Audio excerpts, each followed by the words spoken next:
Hello, today we are going to talk about some topics that I really want that you can learn. First, the English is really easy, so I will explain the first things that you need to learn when you are going to speak this language. We're gonna start with the simple past.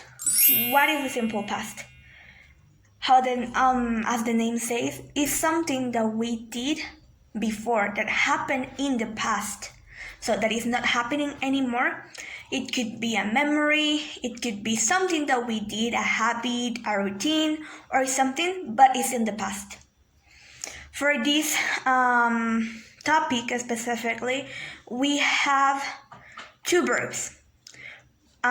We have the regular and also we have the irregular verbs. How this change?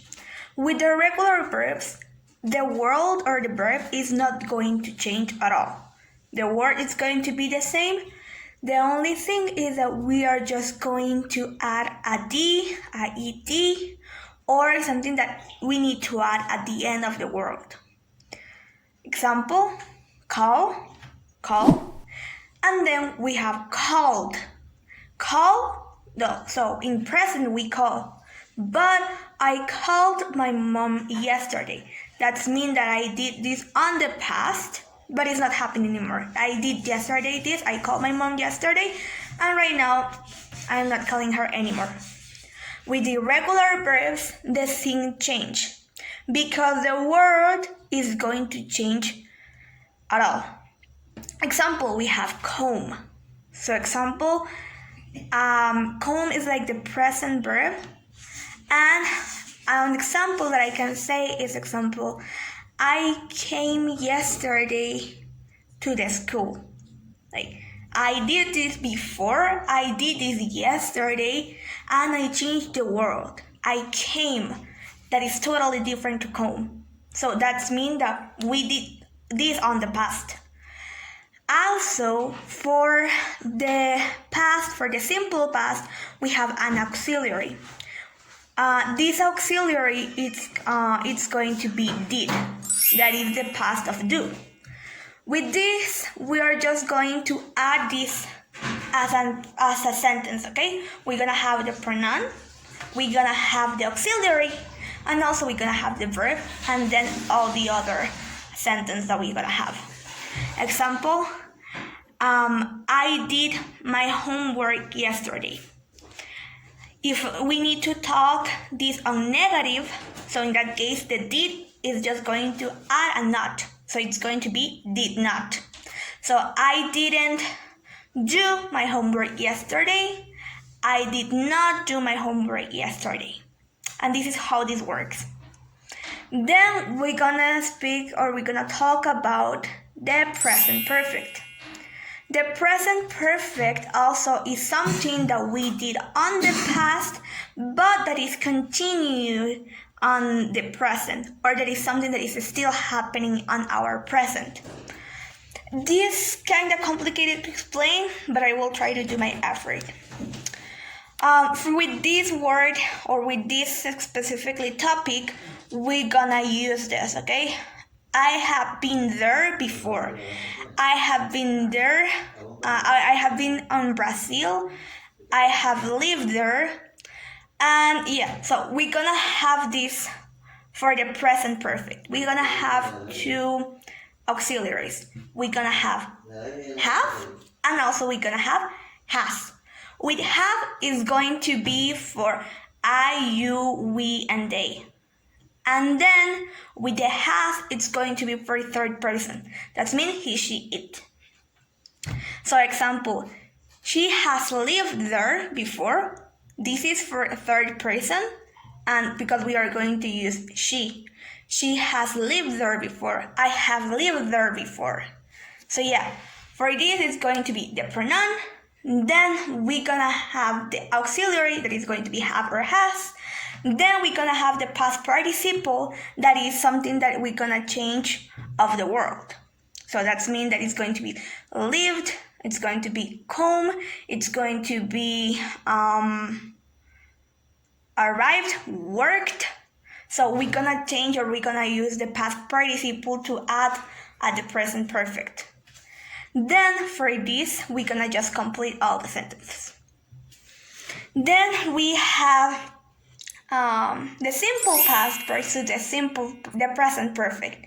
How this works? As I was telling, the past simple is something that happened in the past that is not happening anymore.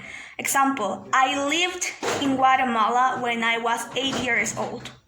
So I lived there when I was 8 years old, but right now I don't have 8 years old anymore. I don't live there anymore because I used the simple past to express that I did or that I lived this before. And then with the present perfect, as I was telling, it's totally different. So in that case, example, I have worked there. I have worked in this company. I have worked, I did it. And probably I continue working in this company, probably on another place, probably in a different position, but I have worked there. Example, I have worked in a call center. That means that probably I am still working in a call center, not on the company, but I am still working in the same job. So that is the differences that we're gonna have with the simple past and with the present perfect. Then we're gonna have future and how the future works. The future is something that is going to happen, but that is not 100% sure. That means that the will for the future, we're gonna have two topics. We're gonna have the will, and also we're gonna have going to. With the will, that is our topic right now, is something that I want to do or that I will do, but it's not 100% sure. It's something that is going to be a 50% or a 60% sure, but I'm not 100% sure that I'm going to do this, but I will plan or I'm planning to do this. That is totally different to the going to, because the going to is that 80-90% that it's going to be that I'm going to do this. With the will, I can say this type of example. We're gonna have the pronoun, we're gonna have our auxiliary that is going to be will, and if in any case it's going to be negative, it's going to be will not or want. Usually we use want to express that it's going to be something on negative. Then we're gonna use the verb, and then we're just gonna complete the sentence. In that case, I will explain an example right now to use the will. With the will, we are going to use this type of example. I will work in my father's company. I will work in my father's company.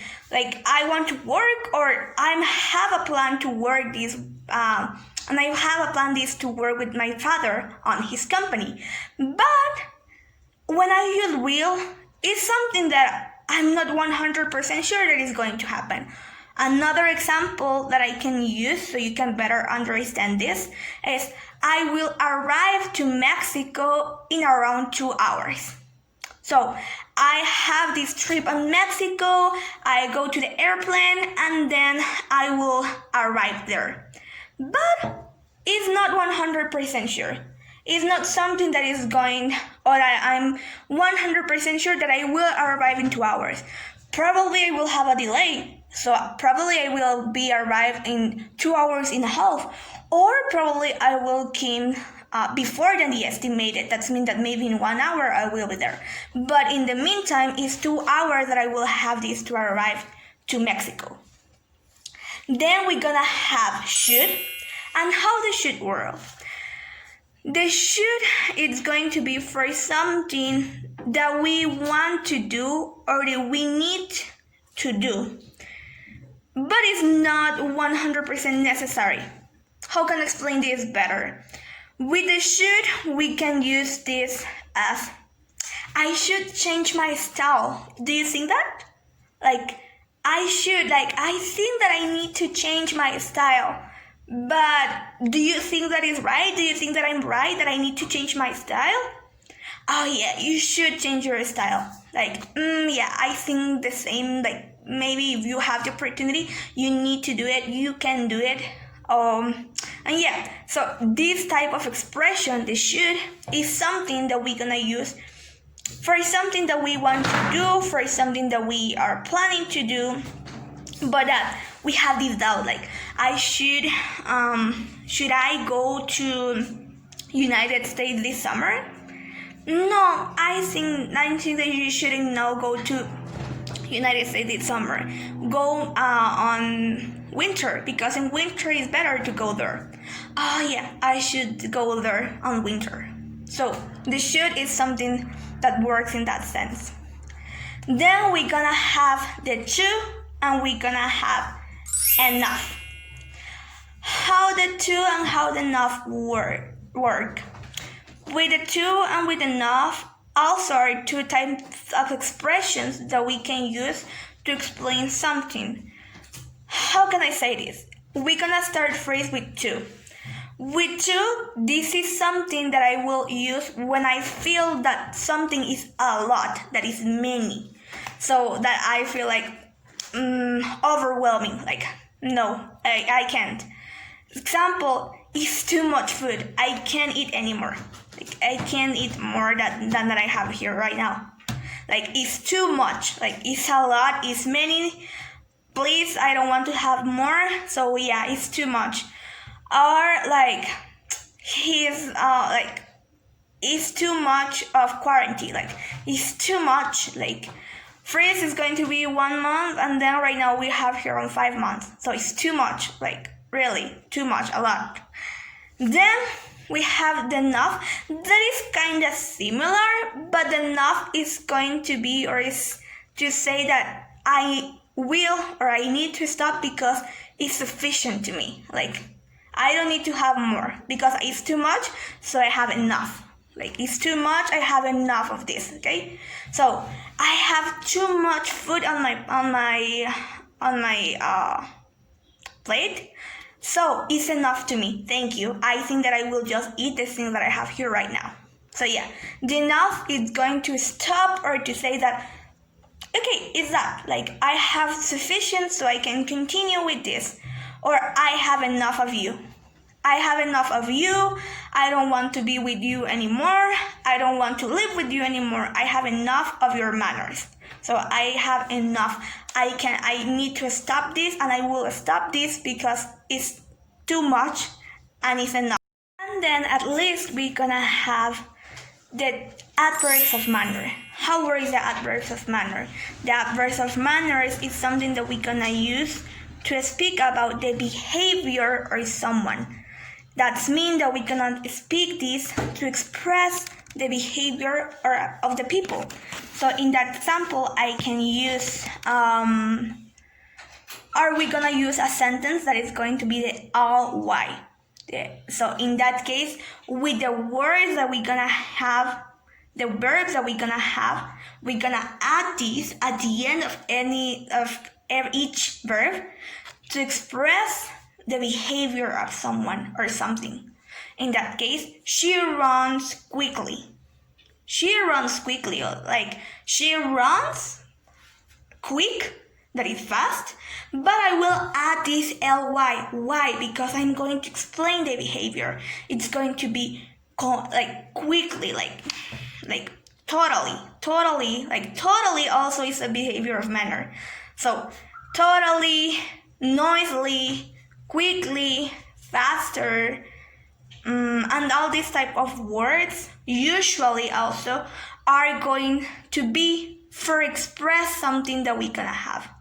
In that case, example, I runs quickly to do the book on the hotel because I think that I will not have enough time to do it. Like I run quickly right now because I need to book my reservation on my hotel. I need to do the check-in because I will not do it later. So yeah, this is how the adverbs of manners work. And yeah, this is all the topics that I have here right now. I hope you can understand better how the English language work. And yeah, any doubt, you can always ask. Thank you.